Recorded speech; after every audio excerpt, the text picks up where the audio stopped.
The Lion King.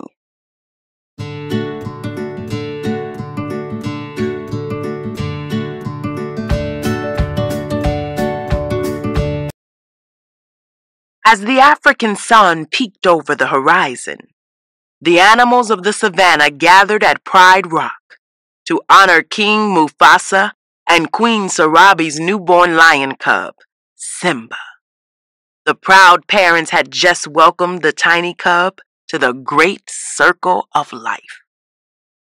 Rafiki, a wise baboon, presented the future king to the savannah. The animals cheered and stamped their feet in approval.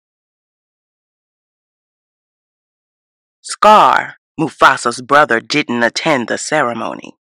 Scar had been next in line to rule until Simba was born. He wanted to get rid of the young cub so he could be king. Life's not fair, is it? Scar complained to a mouse he was about to eat. Just then, Mufasa's advisor Zazu flew by. King Mufasa's on his way, he announced. Mufasa was not happy that Scar was absent from the celebration. Sarabi and I didn't see you at the presentation of Simba, said the king. As Mufasa's brother, Scar should have been first to greet the cub. Scar shrugged and told the king that he forgot. Then he walked back to his den. Don't turn your back on me, Scar, said Mufasa. Perhaps you shouldn't turn your back on me, Scar warned. As time passed, Simba grew into a curious cub. Mufasa had promised to teach him about being king, so one morning he took Simba to the top of Pride Rock. Look, Simba, said Mufasa, everything the light touches is our kingdom. But he cautioned his son never to go beyond the boundaries of the kingdom. Later that day, Simba visited his uncle Scar. My dad just showed me the whole kingdom, and I'm going to rule it all, he said excitedly. With an evil grin, Scar asked if Mufasa had shown Simba the elephant graveyard beyond the northern border. Only the bravest lions go there, he added. Scar knew Simba couldn't resist the chance to prove his bravery. Come on, Simba told his best friend Nala. I just heard about this great place. The cubs were eager to explore the graveyard, so they lied to their mothers, asking if they could go to the water hole. Their mothers agreed, but only if Zazu went with them. Once they were in the savannah, Simba and Nala ditched Zazu. As they neared the graveyard, the friends laughed and pounced on each other before tumbling into a dark ravine filled with bones and elephant skulls. Dark mist covered the ground. Simba and Nala cautiously walked toward an enormous skull. We could get in big trouble, Nala whispered. Zazu, who had been searching for the cubs, knew they were in terrible danger. As soon as he found them, 3 hyenas emerged from the shadows and backed them into a corner. We'd love you to stick around for dinner, said Shenzi, the leader of the trio. Simba, Nala, and Zazu ran for it, but the hyenas caught Zazu, so Simba ran back to help him. Why don't you pick on somebody your own size? Simba said in his bravest voice. Without hesitation, the hyenas charged after Simba and Nala. The cubs were no match for the hyenas. Just when it looked like they were done for, Mufasa arrived and saved them. The frightened hyenas quickly ran away. Simba was in big trouble, but the king didn't stay angry for long. We'll always be together, right? Asked Simba. Look at the stars, Mufasa said. The great kings of the past looked down on us from those stars. Just remember that those kings will always be there to guide you, and so will I. Meanwhile, Scar was angry that the hyenas had failed to kill Simba. I practically gift-wrapped those cubs for you, he told them. But Scar had a new plan. Be prepared, he announced, for the death of the king. Why? Is he sick? Asked the hyena named Ed. No, fool. We're going to kill him. Simba, too, he said. The next day, Scar brought Simba to a gorge where wildebeest were grazing nearby. Now you wait here. Your father has a marvelous surprise for you, he said. When Scar was safely away, the hyenas chased the wildebeest toward Simba. Then Scar ran off to find Mufasa. Stampede! In the gorge! Simba's down there, he said. Mufasa immediately hurried off to save his son. Mufasa managed to rescue Simba, but the herd carried the king farther down the gorge. When he tried to climb out, the rocks crumbled beneath him. To Mufasa's relief, he saw Scar above him. Brother, help me, he cried out. But Scar dug his claws into Mufasa's paws. Long live the king, he whispered, before throwing his brother back into the gorge.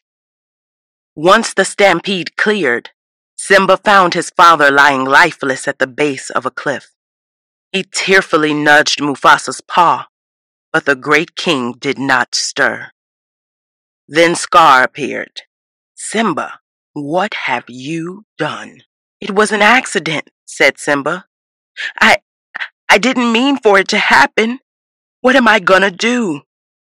The poor cub was overwhelmed with grief. Run away, Simba, Scar instructed. Run away and never return. Scar watched as Simba fled the only home he'd ever known. Once the cub was out of sight, Scar ordered the hyenas to kill him. They chased Simba through the gorge and up a steep cliff. Desperate to escape, Simba leaped into a thorny thicket below. The hyenas skidded to a stop when they saw the thicket. He's as good as dead out there, they agreed before returning to Pride Rock. Back at Pride Rock, Scar broke the news of Mufasa's death. Sniffling between words, he explained that Simba's young life was cut short, too. It is with a heavy heart that I assume the throne, he said, before declaring he would rule alongside the hyenas. The lions hung their heads as King Scar ascended Pride Rock. Simba ran and ran until he couldn't run anymore. Exhausted, he fainted under the heat of the desert sun, where a meerkat named Timon and a warthog named Pumbaa found him. The cheerful friends brought Simba home with them. When Simba woke up, he was still sad. But Timon and Pumbaa explained that when life gets them down, a certain phrase helps them feel better. Repeat after me, said Timon before clearing his throat. Hakuna Matata. Simba didn't understand, so Pumbaa explained. It means no worries. Simba liked this motto and his new friend's carefree lifestyle, so he decided to stay with them in the jungle. Years passed and Simba grew into a strong young lion. He tried to forget about the past, but as he gazed into the night sky with Timon and Pumbaa one night, he couldn't help thinking of the great kings and everything his father had taught him. Simba sighed. He didn't know where he belonged in the great circle of life. One day, as Timon and Pumbaa strolled through the jungle, a lioness attacked Pumbaa. The terrified warthog ran away, but got stuck under a tree root. Simba rushed to protect his friend. As Simba wrestled the lioness, she pinned him to the ground. Simba quickly realized it was his old friend Nala. As the sun set, Simba showed Nala around the beautiful jungle. They were so happy to see each other again, but something was on Nala's mind. "We've really needed you at home," she said. "Under King Scar, the Pride Lands had become barren, and the animals were starving." "I can't go back," he said. "You wouldn't understand." That night, wise old Rafiki found Simba alone and deep in thought. "You're Mufasa's boy," he said. "He's alive, and I'll show him to you." Curious, Simba followed Rafiki to the edge of a stream. As he looked into the water, his reflection changed shape and became the face of Mufasa.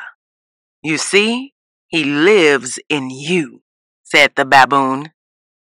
Mufasa's face then appeared in the clouds and began to speak. "Look inside yourself, Simba.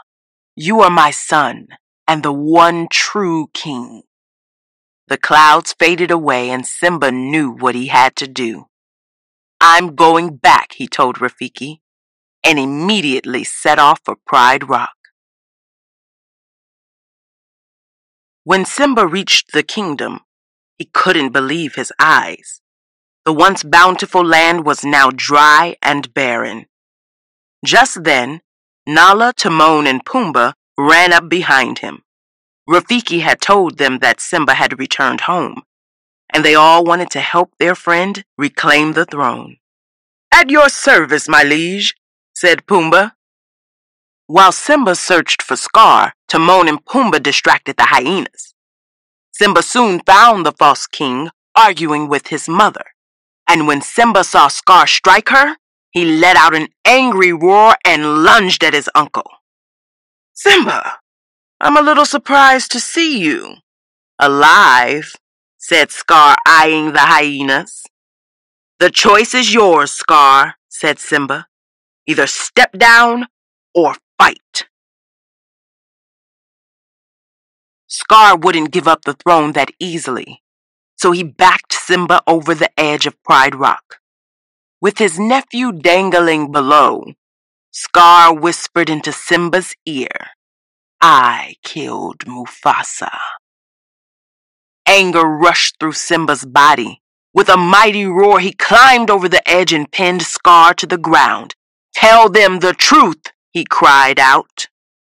Reluctantly, Scar admitted to the animals of the Pride Lands that it was he who had killed Mufasa.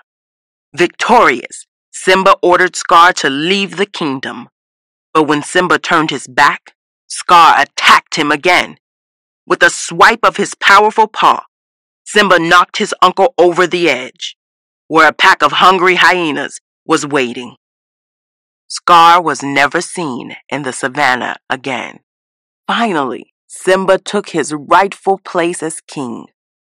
All the animals rejoiced at his return, and under his rule, the Pride Lands once again flourished. Many months later, the animals of the savannah again made their way to the foot of Pride Rock. Rafiki presented the new princess, the daughter of King Simba and Queen Nala, to the cheering crowd below. Simba was so proud. He had finally found his place in the great circle of life.